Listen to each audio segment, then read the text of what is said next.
Hello, welcome back. The Heaven of Storyteller. കേരളത്തിൽ വേദയുടെ നാട്ടിലെ ഒരു ഗവൺമെന്റ് ഹോസ്പിറ്റലിൽ ഡോക്ടർ വന്ന് തന്റെ ഭർത്താവിനെ ചെക്ക് ചെയ്യുന്നത് നോക്കി നിൽക്കുകയാണ് വസുന്ധര, വേദയുടെ അമ്മ. അവരുടെ കണ്ണുകളിൽ വിഷാദവും ഒപ്പം വേദനയും ഉറക്കമില്ലായ്മയും കെട്ടിക്കിടപ്പുണ്ട്. ടി വിയിൽ കൂടെ കേട്ട കാര്യങ്ങളുടെ നടുക്കത്തിലാണവർ. അങ്ങനെ അവർ ആലോചനയിലിരിക്കുമ്പോഴാണ് അവർ അവിടേക്ക് ഡോക്ടർ വന്നത്. ഡോക്ടർ വന്നിട്ട് അദ്ദേഹത്തെ നോക്കിയിട്ട് ചോദിച്ചു, BP കൂടുതലാണല്ലോ അച്ഛാ, എന്തു പറ്റി? അതിനും അയാൾ സേതുരാമൻ ഒന്നും മിണ്ടാതെ സൈലന്റ് ആയിരുന്നു. അയാളുടെ മുഖത്ത് ഭയങ്കര ക്ഷീണമായിരുന്നു, വേദനകളായിരുന്നു. അത് കണ്ട് ഡോക്ടർ വസുന്ധരയോട്, മെഡിസിൻ ഒക്കെ നോക്കണം, വേറെ കുഴപ്പമൊന്നുമില്ല, മെഡിസിൻ തീർന്നാൽ പോകാം. അത്രയും പറഞ്ഞ് ഡോക്ടർ അടുത്ത രോഗിയിലേക്ക് പോയി. വസുന്ധര തനിക്ക് മുന്നിൽ തളർന്നു കിടക്കുന്ന മനുഷ്യനെ നോക്കി. അയാളുടെ കണ്ണുകളിലെ വേദന കണ്ടതും അവർ തളർച്ചയോടെ അവിടെയുള്ള ചെയറിലേക്കിരുന്നു. ആ സമയം അവർ രണ്ടുപേരുടെയും ഉള്ളിൽ നിറഞ്ഞത് കുഞ്ഞു വേദയായിരുന്നു.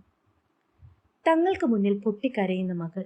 അച്ഛാ, അമ്മേ, എന്നെ ഒന്ന് വിശ്വസിക്ക്, എനിക്കൊന്നും അറിയില്ല, ഞാൻ ഒരു തെറ്റും ചെയ്തിട്ടില്ല. വേദയുടെ അച്ഛൻ്റെ കണ്ണുകൾ നിറഞ്ഞൊഴുകി. അന്ന് തൻ്റെ മകളെ കേട്ടിരുന്നു എങ്കിൽ. എന്നാൽ വേദയുടെ അമ്മയുടെ കണ്ണുകൾ അകത്തേക്ക് കയറി വന്ന മകനിലായിരുന്നു, അവരുടെ ഇളയ മകൻ വൈദി. ഒരിക്കൽ വേദയുമായി അവൻ ഇരിക്കുമ്പോൾ താൻ പറഞ്ഞ വാക്കുകളായിരുന്നു വേദയുടെ അമ്മയുടെ ഉള്ളിൽ. നീ എൻ്റെ മകനോട് മിണ്ടരുത്, എനിക്ക് പേടിയാ. അന്ന് തന്നെ അത്ഭുതത്തിലും വേദനയിലും നോക്കിയ വേദയുടെ കണ്ണുകൾ അവരുടെ ഉള്ളിലേക്ക് കടന്നു വന്ന നിമിഷം അവർ തൻ്റെ നെഞ്ചിലേക്ക് കൈകൾ അമർത്തിക്കൊണ്ടിരുന്നു. ആ അച്ഛനും അമ്മയും ഓർക്കുകയായിരുന്നു.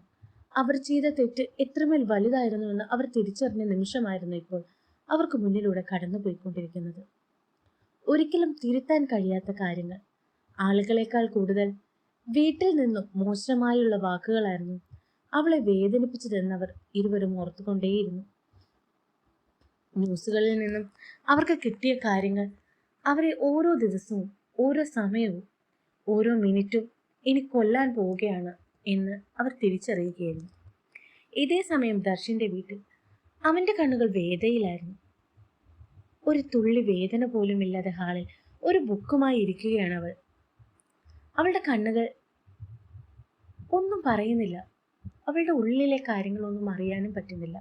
കാരണം ഇന്ന് ഇന്ത്യ മുഴുവൻ അവൾക്ക് വേണ്ടിയാണ് സംസാരിക്കുന്നത്. അത്രയും വലിയൊരു മനുഷ്യന്റെ കഷ്ടപ്പാടിനെ, അയാളുടെ വേദനയെ ഈ ആളുകൾക്ക് മുന്നിൽ എത്തിച്ചവൾ. ഒപ്പം അവൾ കടന്നുപോയ അവസ്ഥയും. വേദയുടെ ഇരിപ്പും ഭാവവും കണ്ട് ദർശന്റെ മുഖം ആകെ വല്ലാതെയായി. തൻ്റെ പകവരെ മാറ്റിവെച്ച് അവരെ ജയിലിലേക്ക് അയക്കാൻ കാരണം ഈ ഒറ്റ ഒരു കാര്യമായിരുന്നു. വേദയുടെ നിരപരാധിത്വം ഈ ലോകം മുഴുവൻ അറിയണം എന്ന ഒറ്റ ആഗ്രഹത്തിലാണ് താൻ അവരെ നിയമത്തിന് മുന്നിൽ ഹാജരാക്കിയത്. എന്നാൽ അതൊന്നും തന്നെ അവളെ തെല്ലും വീശുന്നില്ലായിരുന്നു. കാരണം ബുക്ക് നോക്കിയിരിക്കുന്നവൾ, അതൊന്നും ശ്രദ്ധിക്കാതെ തൻ്റെതായ ലോകത്തിൽ ഇരിക്കുന്നവൾ, അതായിരുന്നില്ല ദർശു പ്രതീക്ഷിച്ചത്. അവളുടെ മുഖത്തെ സന്തോഷമായിരുന്നു. ഒരുപാട് കാലം തനിക്ക് നഷ്ടപ്പെട്ടത് തിരിച്ചു കിട്ടുന്നതിൻ്റെ സന്തോഷം അവളുടെ മുഖത്ത് കാണണം എന്നൊരാഗ്രഹത്തിലാണ് ദർശ് ഇത് ചെയ്തത്. കുറേ നിമിഷം അവൻ അവളുടെ മുഖത്തേക്ക് തന്നെ നോക്കിയിരുന്നു.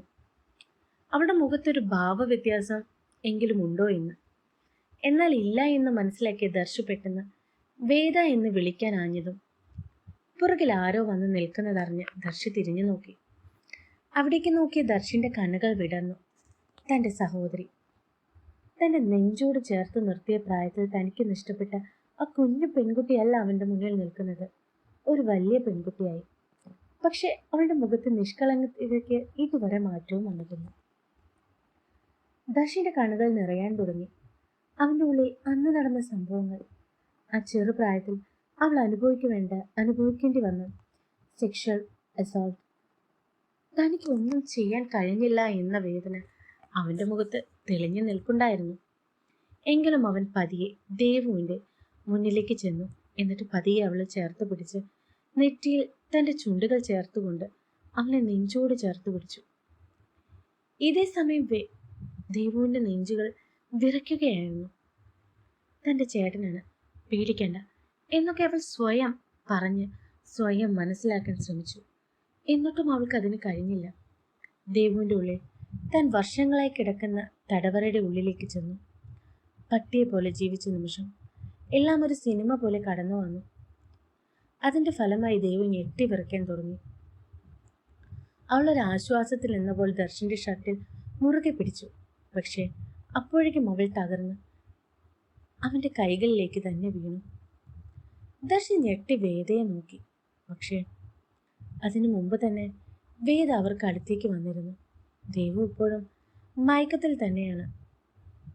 അവൾക്കരികിൽ തലോടിക്കൊണ്ട് അവിടെ വേദയും ഇരിപ്പുണ്ട്. ഹാളിൽ ഡോക്ടർ ദർശനോട് പറയുന്ന കാര്യങ്ങൾ ഇങ്ങനെയായിരുന്നു. തൻ്റെ സിസ്റ്റർ കടന്നുപോയ അവസ്ഥ അതത്ര എളുപ്പമാണ് എന്ന് തോന്നുന്നില്ല. കാരണം ആ കുട്ടി മയക്കത്തിൽ പോലും ഞെട്ടി വിറയ്ക്കുന്നുണ്ട്. അപ്പോൾ വലിയൊരു ട്രോമ ആ കുഞ്ഞിൻ്റെ ഉള്ളിൽ ഉണ്ടായിരിക്കണം. അതുകൊണ്ട് തെറാപ്പിയും മറ്റും നിർബന്ധമായും ഉണ്ടായിരിക്കണം. ന്യൂസ് വഴി എല്ലാ കാര്യങ്ങളും അറിഞ്ഞതിനാൽ തന്നെ ഡോക്ടറിന് തൻ്റെ അഭിപ്രായങ്ങൾ പറയാൻ ഒരു നിമിഷം പോലും മടിക്കേണ്ടതായി വന്നില്ല. ഡോക്ടർ പറഞ്ഞതിൻ്റെ ആവശ്യകത മനസ്സിലായതിനാൽ ദർശയെല്ലാം തലയാട്ടി സമ്മതിച്ചു. ഡോക്ടർ പോയതിനു ശേഷം അവർ ചെന്നത് ദേവുവിൻ്റെ റൂമിലേക്കായിരുന്നു. അവിടെ ദേവു കണ്ണുകൾ തുറന്ന് കിടപ്പുണ്ട്. അടുത്ത് വേദയുമുണ്ട്. വേദ എന്തൊക്കെയോ അവളോട് സംസാരിക്കുന്നുമുണ്ട്. അത് കണ്ട് ദർശ പതിയെ അകത്തേക്ക് കയറി. ദർശ ഉള്ളിലേക്ക് കയറുന്നതും മുഖത്തെ ദേവുവിൻ്റെ മാറ്റങ്ങളും എല്ലാം അവൻ ഭയത്തോടെയായിരുന്നു കണ്ടത്. അവൻ ശാന്തമായി അവളെ നോക്കിയിട്ട് പതിയെ എഴുന്നേക്കാൻ ശ്രമിച്ചു. ദർശപതി അവൾക്ക് അരികിൽ വന്നിരുന്നിട്ട് ദേവുവിൻ്റെ കൈകൾ പിടിച്ചു. എന്നിട്ട്, ഏട്ടനെ മോൾക്ക് പേടിയാണോ? അല്ല എന്നവൾ തലയാട്ടി കാണിച്ചു. അത് കണ്ടതും ദർശന്റെ കണ്ണുകൾ വിടർന്നു. അത്രയും നേരം തൻ്റെ ഉള്ളിൽ ഉണ്ടായിരുന്ന ഭയം ഇല്ലാതെയാകുന്നത് പോലെ അവൻ ചിരിച്ചു. എന്നിട്ട് ദേവുവിനെ ചേർത്ത് പിടിച്ചിട്ട്, ഏട്ടൻ ഒരിക്കലും മോളെ സുരക്ഷിതമാക്കാൻ പറ്റിയില്ല. മോളെ എന്നല്ല, ആരെയും. ശരിക്കും ഒരു മായാലോകത്തായിരുന്നു ഏട്ടൻ. പക്ഷെ ഇനി ഒരു പൊടി പോലും പറ്റാതെ എൻ്റെ കുഞ്ഞിനെ ഞാൻ നോക്കിക്കോളാം. ആ ഉറപ്പ് ഞാൻ എൻ്റെ മോൾക്ക് തരാം. അവൻ്റെ വാക്കുകൾ കേട്ടതും ദേവു അവൻ്റെ കണ്ണുകളിലേക്ക് നോക്കി. എന്നിട്ട് അവൻ്റെ നെഞ്ചിലേക്ക് ചേർന്ന് നിന്നു. ആ കാഴ്ച കണ്ടുകൊണ്ട് നിന്ന വേദ ചെറുചിരിയോടെ അവിടെ നിന്നും ഇറങ്ങി. വേദ റൂമിൽ നിന്നും ഇറങ്ങി പോകുന്നത് ദർശ ആലോചനയോടെ നോക്കിയെങ്കിലും അവൻ അവളുടെ അടുത്തേക്ക് പോകാൻ സാധിക്കുന്നില്ലായിരുന്നു. പിന്നെയുള്ള ദിവസങ്ങൾ പെട്ടെന്ന് കടന്നുപോയി. ഒരു മാസത്തോളമാകുന്നു ദേവു വന്നിട്ട്. തെറാപ്പിയിൽ നല്ല വ്യത്യാസമുണ്ട് അവൾക്ക്. തൻ്റെ വേദനകളിൽ നിന്നും പുറത്തു വരാൻ തെറാപ്പിയുടെ ഒപ്പം തന്നെ വേദയും ഉണ്ടായിരുന്നു. അവളുടെ മുറിവുകൾക്കും മരുന്നായി. ദർശനേക്കാൾ വേദയായിരുന്നു അവൾക്കൊപ്പം ഉണ്ടായിരുന്നത്. ദേവുവിനെ ചേർത്ത് പിടിച്ച് സുരക്ഷിതമായി അവൾക്കൊപ്പം ഉണ്ടായിരുന്നു വേദ. ദിവസങ്ങൾ കടക്കും തോറും ദേവുവിൽ വല്ലാത്ത മാറ്റങ്ങൾ ഉണ്ടായി തുടങ്ങി. അവൾ ചിരിക്കാൻ തുടങ്ങി. അവൾ സമാധാനത്തോടെ എല്ലാവരോടും മിണ്ടാൻ തുടങ്ങി. വേദനകളുണ്ട് എങ്കിലും അവൾ സമാധാനത്തോടെ ഉറങ്ങാൻ തുടങ്ങി. തൻ്റെ വേദനകളെ ദേവു മറവിയിലേക്കിട്ടു. ദേവുവിന് ദർശനോട് മറ്റൊരു തരത്തിലുണ്ടായിരുന്ന ദേഷ്യവും ഉണ്ടായിരുന്നില്ല. കാരണം ദേവുവിനെ കൊണ്ടുപോയി തടവിലാക്കുന്ന നിമിഷങ്ങളിലെല്ലാം ചുറ്റും നടക്കുന്ന കാര്യങ്ങൾ അവൾ അറിയുന്നുണ്ട്. തന്നെ പോലെ തൻ്റെ സഹോദരനും ഒരു നിസ്സഹായനാണ് എന്നവൾ തിരിച്ചറിഞ്ഞതിനാൽ തന്നെ അവൾ ദർശനോട് ഒരു പരിധിയിലും കൂടുതൽ അടുക്കാതിരിക്കാനോ ഒന്നും അവൾ ശ്രമിച്ചില്ല. അവൾക്ക് അവനോട് സ്നേഹമായിരുന്നു. അങ്ങനെ ഒരു ദിവസം വേദ ദേവുവുമായി അവരുടെ ഗാർഡനിൽ ഇരിക്കുകയാണ്. അവരുടെ കൈകളിൽ മുല്ലപ്പൂക്കളുമുണ്ട്. വേദ മുല്ലപ്പൂക്കൾ കോർക്കുന്നുമുണ്ട്. അതിൽ കുറച്ച് ദേവുവിൻ്റെ തലയിൽ വെച്ചിട്ടുമുണ്ട്, കുറച്ച് കൈകളിലുമുണ്ട്. ദേവു അതൊന്ന് മുകർന്നിട്ട് പൂക്കൾ കോർക്കുന്ന വേദയെ നോക്കിക്കൊണ്ട് ചോദിച്ചു, ഏട്ടത്തി പറ. അവളെ നോക്കി പൂക്കൾ കോർത്തുകൊണ്ട് വേദ പറഞ്ഞു, ഏട്ടത്തി ഞാൻ അറിഞ്ഞിരുന്നു ഞങ്ങളുടെ അച്ഛന് വേണ്ടി ഇത്രയും ഫേസ് ചെയ്ത കാര്യങ്ങളൊക്കെ. ഒരുപാട് വേദനിച്ചു അല്ലേ? ഒരുപാട്. വേദ പതിയെ ചിരിച്ചു. എന്നിട്ടും എന്തിനു വേണ്ടി എങ്ങനെ? അത് വേണ്ട എന്ന് വെച്ചിരുന്നൂടെ? അച്ഛൻ അതിനു മാത്രം ചേച്ചിക്ക് എന്തെങ്കിലും ചെയ്തിട്ടുണ്ടോ? ദേവുവിൻ്റെ ചോദ്യം കേട്ടതും വേദ ചിരിയോടെ ദേവുവിന് വേണ്ടി അന്നത്തെ സ്കൂളിലുണ്ടായ കാര്യങ്ങൾ പറഞ്ഞു. ദേവും ചിരിയോടെ എല്ലാം കേട്ടുകൊണ്ടിരുന്നു. പെട്ടെന്ന് വേദ, പിന്നെ ചെറുപ്രായത്തിൽ മനസ്സിൽ പ്രണയം എന്താണ് എന്നറിയുന്നതിന് മുമ്പ് മനസ്സിൽ കയറിയതാണ് എൻ്റെ ഏട്ടൻ. ആ ഏട്ടന് വേണ്ടി എന്തും ചെയ്യാൻ ഞാൻ തയ്യാറായിരുന്നു. പക്ഷേ കാലങ്ങൾ കടന്നു പോകുമ്പോൾ മനസ്സിലായി ഞാൻ എൻ്റെ ജീവിതം നശിപ്പിക്കുകയായിരുന്നു എന്ന്. ആ വാക്കുകളിൽ വേദ ഒന്ന് സൈലൻ്റായി. വേദയിൽ ഉള്ളു മനസ്സിലാക്കിയ ദേവു ഒന്നും പറഞ്ഞില്ല. പകരം അവളെ നോക്കിക്കൊണ്ടേയിരുന്നു. പെട്ടെന്നാണ് അവരുടെ മെയ്ഡ് ഒരാൾ അവർക്കരികിൽ വന്ന് വേദയെ നോക്കിയിട്ട് പറഞ്ഞത്, മാഡത്തിന് സാർ വിളിക്കുന്നു. എന്താണ്? അറിയില്ല, വരാൻ പറയുന്നു. അത്രയും പറഞ്ഞ് മെയ്ഡ് പോകുമ്പോൾ വേദയും ദേവും കയ്യിലുള്ള പൂക്കളുമായി അകത്തേക്ക് നടന്നു. ആ സമയങ്ങളിലെല്ലാം വേദയും ദേവും എന്തൊക്കെയോ പറഞ്ഞ് ചിരിക്കുന്നുണ്ടായിരുന്നു. അവർ അവസാനം ഹാളിൽ ചെന്ന് നിന്നു. അവിടെ സോഫയിൽ ചാരിയിരിക്കുന്ന ദർശനെ കണ്ടതും ദേവു ഓടി ദർശന്റെ അരികിൽ വന്നിട്ട് അവൻ അടുത്തായിരുന്നു. ഏട്ടാ കണ്ടോ? എടുത്ത് കെട്ടിത്തന്നതാ, നല്ലതല്ലേ അല്ലേ ഏട്ടാ? അവൾ സന്തോഷത്തോടെ തന്റെ തലയിൽ ചൂടിയ മുല്ലപ്പൂ കാണിക്കുകയാണ്. ഏട്ടാ നോക്കിക്കേ. ദർശൻ നോക്കുന്നില്ല എന്ന് കണ്ട ദേവു ദർശനെ കുലുക്കിക്കൊണ്ടേയിരുന്നു. എന്നിട്ടും തന്നെ ഏട്ടൻ നോക്കുന്നില്ല എന്ന് മനസ്സിലാക്കിയ ദേവു സംശയത്തോടെ ഏട്ടൻ നോക്കുന്ന ഭാഗത്തേക്ക് നോക്കി. അവിടെ ആരെയോ നോക്കി ഞെട്ടലോടെ നിൽക്കുന്ന വേദയെ കണ്ടതും ദേവുവിനൊന്നും മനസ്സിലായില്ല. കാരണം ആ ഞെട്ടലിൽ അവളുടെ കൈകളിൽ നിന്നും മുല്ലപ്പൂവും താഴെ പോയിരുന്നു. ദേവു മനസ്സിലാക്കാത്തതുപോലെ ചുറ്റും നോക്കി. അപ്പോഴാണ് ഹാളിൽ ഇരിക്കുന്നവരെ അവൾ കണ്ടത്. സത്യം പറഞ്ഞാൽ ദേവു അപ്പോഴാണ് അവരെ കണ്ടത് എന്നതാ സത്യം. ആരാ ഏട്ടാ അത്? ദേവു സംശയത്തോടെ ചോദിച്ചു. ദർശ് ദേവുവിനെ ചേർത്ത് പിടിച്ച് വേദയിൽ നിന്ന് കണ്ണു മാറ്റാതെ പറഞ്ഞു, വേദയുടെ അച്ഛനും അമ്മയും. തുടരുന്നു. പിന്നെ നിങ്ങൾ ആഗ്രഹിച്ചതുപോലെ വേദയുടെ അച്ഛനും അമ്മയ്ക്കും ഞാനൊരു കൊട്ടു കൊടുക്കുന്നത്. പിന്നെ വേദ കടന്നുപോയ അവസ്ഥ ഇതുവരെ ഞാൻ നിങ്ങൾക്ക് മുന്നിൽ എത്തിയിട്ടില്ല. അത് ഞാൻ പറയാം, അതത്ര ഈസി ആയിരുന്നില്ല.